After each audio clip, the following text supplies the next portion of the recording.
This channel's foundations are built around budget gravel cycling, and that normally means using a vintage or retro frame. But what if there's another way?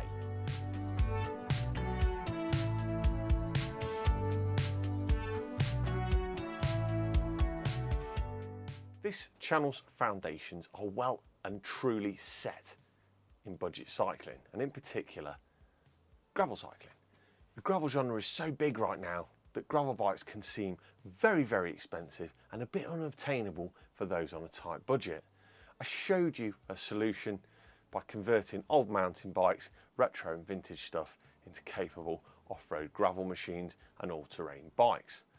But vintage and retro steel and aluminium, which is starting to come into its own, is not everybody's bag. So I started thinking, is there a way of building a budget-conscious gravel bike from an almost new frame without spending too much and without too many compromises? Well, it turns out there is a way. Let me show you the frame I've found and what I've got in mind. And this is what I've found. This is a Specialized Sirrus 1 aluminium hybrid bike frame. Yeah, we've been here before, people talking about hybrid bikes, gravel bikes, blah, blah, blah, blah, blah. Just humour me. This has got the potential to make a great drop bar bike. These can be picked up as a complete bike for around £200 used, which makes them an absolute bargain because you'll be able to reuse the wheels and a few other parts. The compromise is that this one is rim brake only. You can pick these up with disc mounts. Martin's done one, life's been good to me so far. He's got a disc Sirrus with GRX, great bike. He's even got a little squishy fork at the front, really good.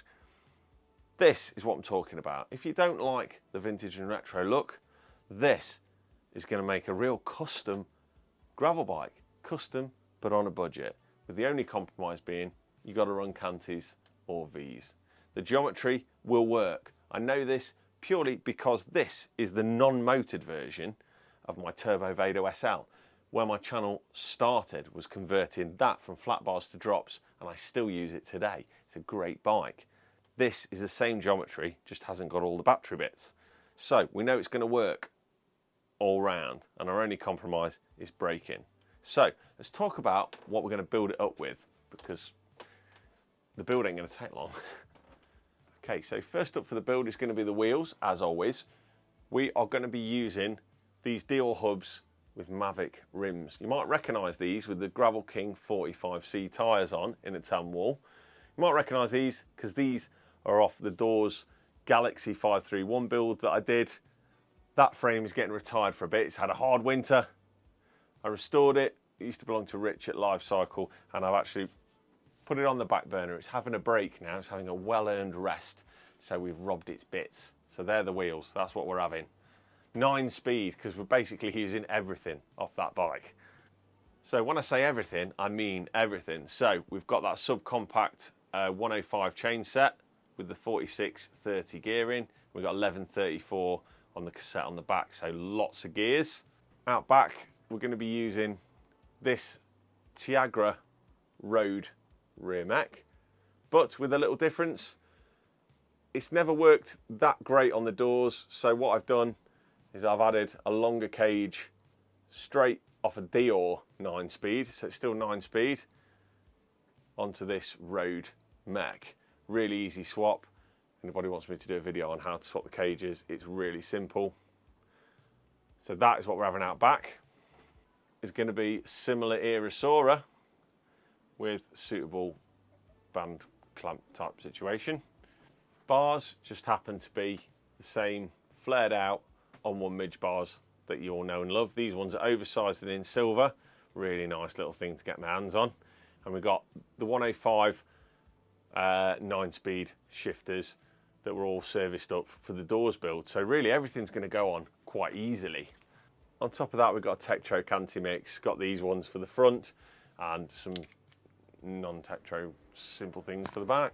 Oh yeah, and being green, I think it's just an opportunity to go with a brown saddle and brown bar tape, but the bar tape hasn't arrived yet and I haven't taken the saddle off the other bike.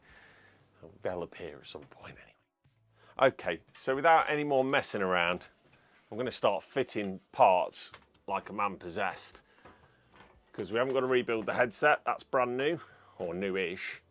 I'm going to fit the wheels up and start to see how this is going to look. It's got clearance for more than 45C tyres, but these 45s are quite knobbly and they work absolutely perfectly in here. Nice, lots of clearance. And the silver rims, I think, look great.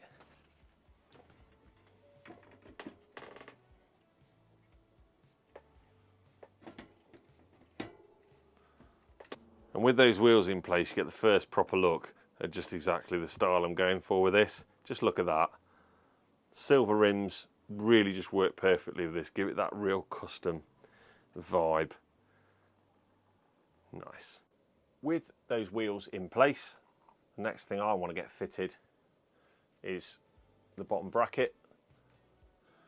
It all looks nice and fresh in here. It all even looks like it's had a face in at some point.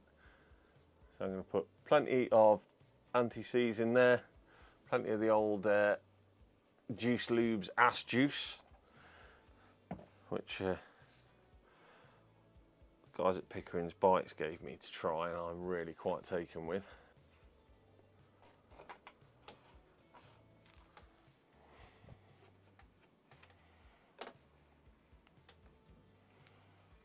I think this is an Ultegra bottom bracket, this, which is rather nice.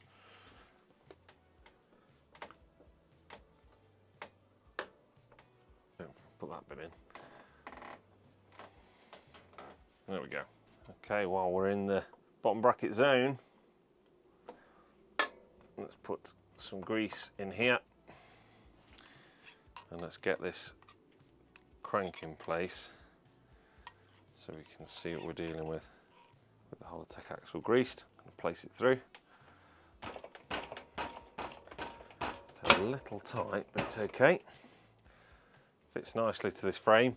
I have already checked that this is a 68mm shell on this hybrid, otherwise if it was a 73 we'd be going for a Holotech of the mountain variety.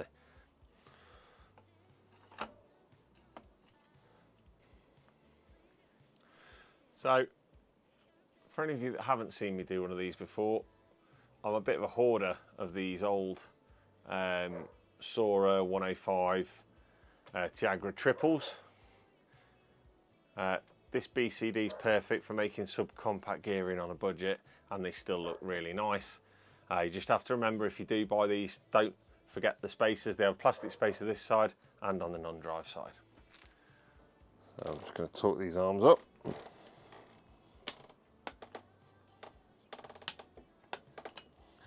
We should have a nice free-flowing crank. Lovely. That's right nice, that. Okay, so when it comes to this build, I want to reuse as much from the doors build as I can, because I know it all works together. So I've took the Sora triple mech that we used on the doors build, and I've had to swap the band because it's for a braze-on mount. I've had to swap the band, and the only one that I've got that fits is a Campagnolo one, so the purists would be very unhappy with me. But it's smart, it's a nice looking bit of kit though, this Campag one, it looks lovely. Basically the idea behind this is that it just means that we're not changing too many variables. Everything's going to work, hopefully, together as it did on the doors, basically, with just a few limit adjustments, etc. Rear mech, a little bit of anti-seize on the threads. And with that anti-seize in place, I'm going to go right ahead and put my newly adjusted long cage derailleur mech in place. It's going to be much better. Hopefully I can get some limit unscrewed as well and get the chain on it. Okay, so while we're back here, I'm going to get the chain in place as well. This chain's had a harsh winter, but it seems to be showing no signs of actual proper bad wear. So my only concern is that it won't be long enough. It has got a little bit of corrosion on it. I'm not too worried about that. I could put a brand new one on, but I'm hoping not to, because these builds are getting a bit on the old expensive side these days.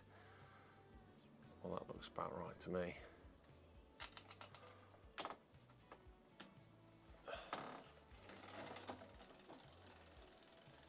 Look at that, lovely. Hoping that long cage is really going to help us as well. Nice. Right, let's go to the front. Let's get a cockpit in place and really start to visualize this. Okay, so when we tweak the cockpit setup now is when we're really going to start to see everything come together. I'm going to take this Ritchie adjustable stem off, which I don't know where that came from. It was just on it when I got the frame. Okay, so with that Ritchie stem removed, I'm just going to see where we are to start to add. Okay, so took a little bit of spacing there.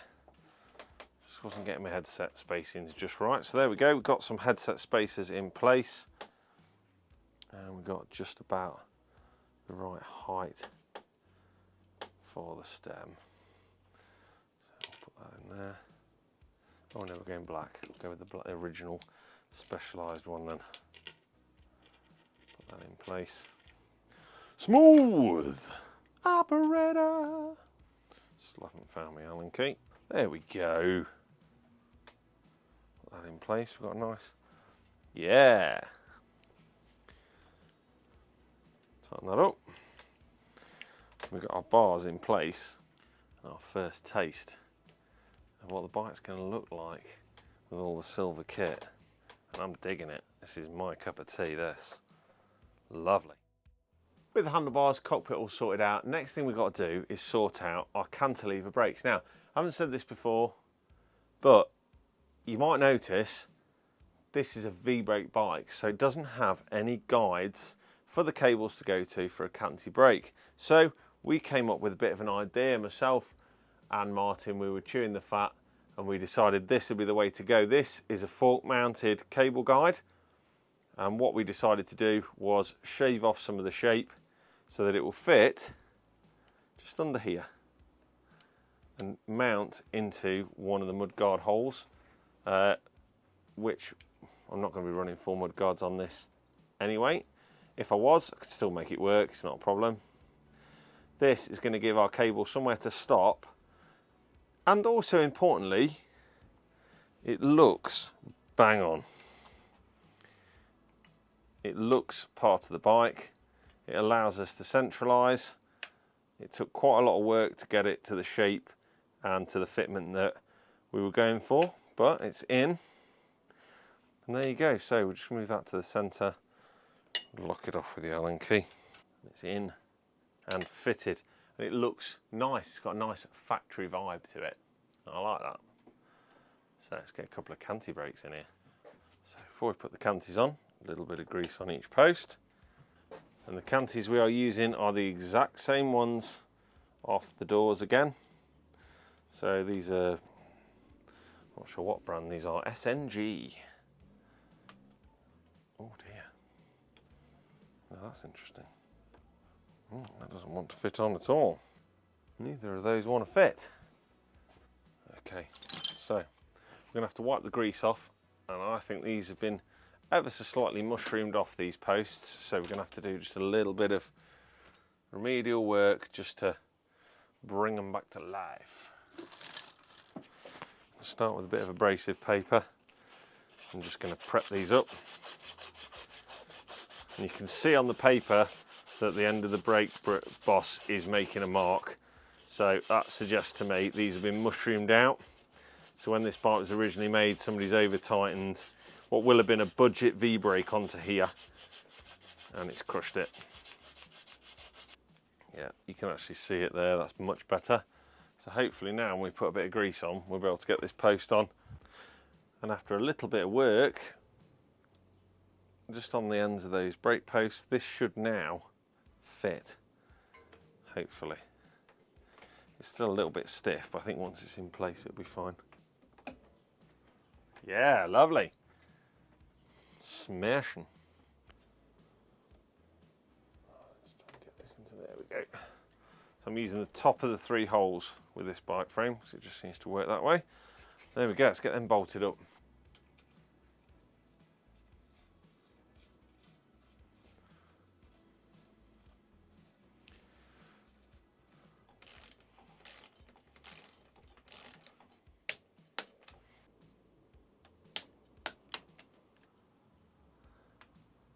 Nice.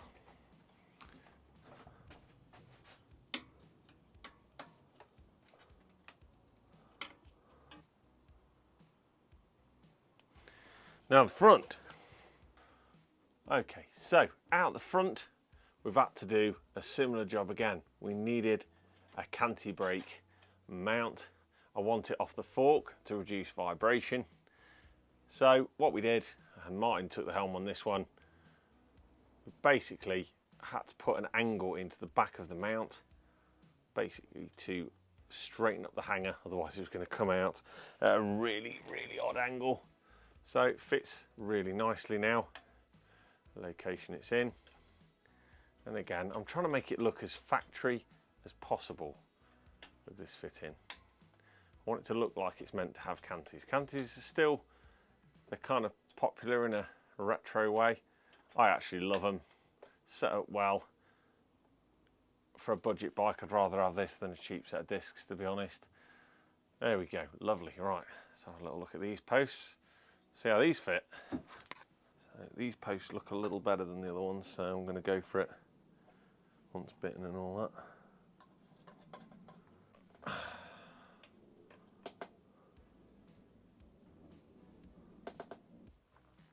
Oh. There's the other canty spring. Again, I'm using the top hole again on these. Just feels like it's where we want to be.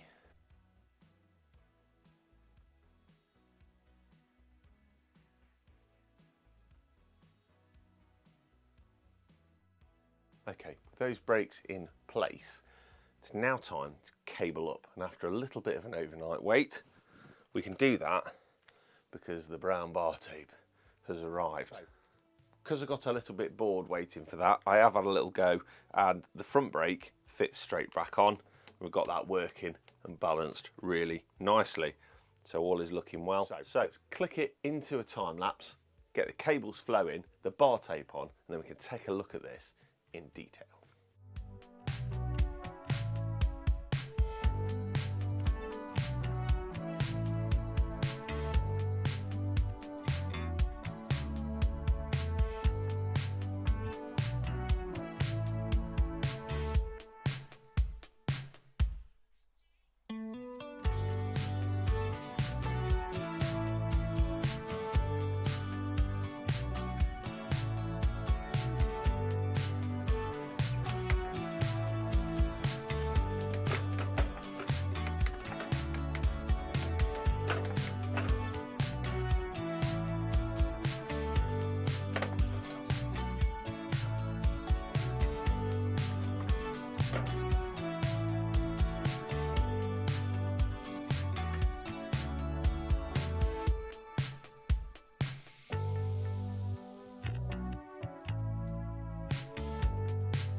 Okay, so we set out to build a modern gravel bike on a budget, and I think we've achieved it. Looking at the prices of the parts involved, using used bits and a well-sourced Specialized Sirrus frame, you could be building a bike like this for a few £100s. The only compromises being that you're going to have to accept you're going to have an aluminium frame, a steel fork, which is going to be fine, and probably rim brakes, unless you can find a disc brake model. The geometry I know is going to work because I've ridden similar bikes. Overall, I think the effect is great. This looks like a high-end bike to me. Really looks good. The brown and the green work really nicely. The 45C Gravel Kings all work nicely. The silver rims set this bike off. And it's not too heavy. It's no heavier than my Genesis CDA or anything like that. The proof of the pudding, as always, is going to be in the eating. We need to know what this rides like. So it's time to get it out on an adventure, and that'll be in the next video. Take it, get it out on the dusty trails, see what it's capable of, what it's good at, what it's bad at, and where the compromises are. Bearing in mind, this is a hybrid frame, not a gravel bike intended frame. Not that you can really tell. Anyway, you'll have to wait for that to the next video. I'm going to sign off now and say I hope your next ride is downhill smooth tarmac. Keep your wheels spinning, keep your rubber on the road or your knobblies out on that trail. Be safe out there, look out for one another, be a good human being first and an even better cyclist second. Remember to give each other a nod, stop and help people, do all the good things. If you get a minute, it'd be amazing if you could like and subscribe for more content. If you like all things cycling and you like to keep an eye on the purse strings, this is the place to be. But, and it's a big but, don't let any of that get in the way of you getting out and riding your bike. Until next time, it's been Downhill Smooth Tarmac. Thank you for watching.